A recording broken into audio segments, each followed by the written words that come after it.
Então a minha pergunta agora é com referência ao planejamento familiar. Entendem os espíritos que o assistem, Chico Xavier, que o casal deve ter filhos à vontade ou deve ou pode planejar a sua vida de acordo com as possibilidades do casal? Antes de mais nada, repito, tem pelo menos 10 perguntas no mesmo sentido, de telespectador. Allan Kardec, em O Livro dos Espíritos, afirma que não devemos, queremos estar traduzindo o pensamento do codificador, não devemos controlar as ocorrências da natalidade enquanto essas ocorrências não perturbam os mecanismos da natureza. Diante da vida de hoje, a pergunta de Sua Excelência, o deputado Dr. Freitas Nobre, é uma pergunta muito válida, porquanto nós nos encaminhamos cada vez mais para uma participação sempre mais ampla do Estado na assistência à família e muito particularmente à criança, em vista dos problemas que a criação de alguém que chega à Terra envolve na atualidade.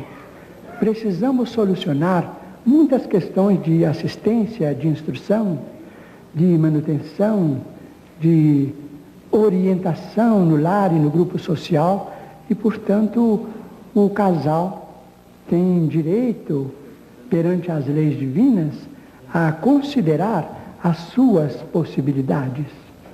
E muito melhor considerar essas possibilidades do que entrarmos pela perpetração do delito do aborto, de vez que o aborto traz consequências ruinosas, claramente deploráveis no corpo espiritual da criatura.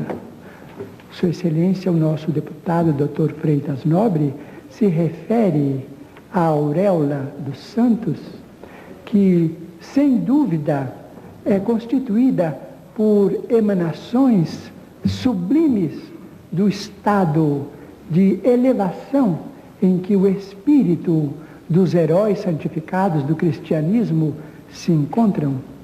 Mas, em contraposição, temos as criaturas que no mundo espiritual inferior se encontram num campo de sombras, às vezes quase que absolutas. Em 1936, conhecemos uma senhora amiga que praticou diversas vezes o aborto. Não era uma criatura perversa, mas entendia que estava agindo bem.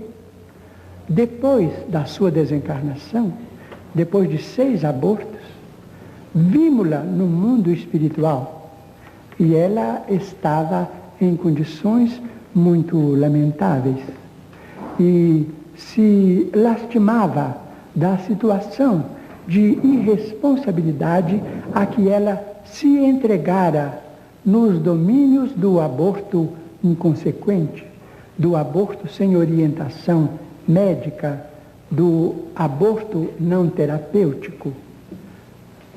Em companhia de amigos espirituais, então perguntei pelo caso dela e eles nos disseram que ela se reencarnaria dentro de pouco tempo. Realmente, logo depois de 1942, ela reencarnava. E, ultimamente, encontramos essa mesma senhora reencarnada no campo de nossas relações. E, com grande surpresa, mas com grande motivo para meditação, encontramos-la numa angústia muito grande, querendo se descartar de uma esterilidade que para ela, nesta encarnação, é irreversível.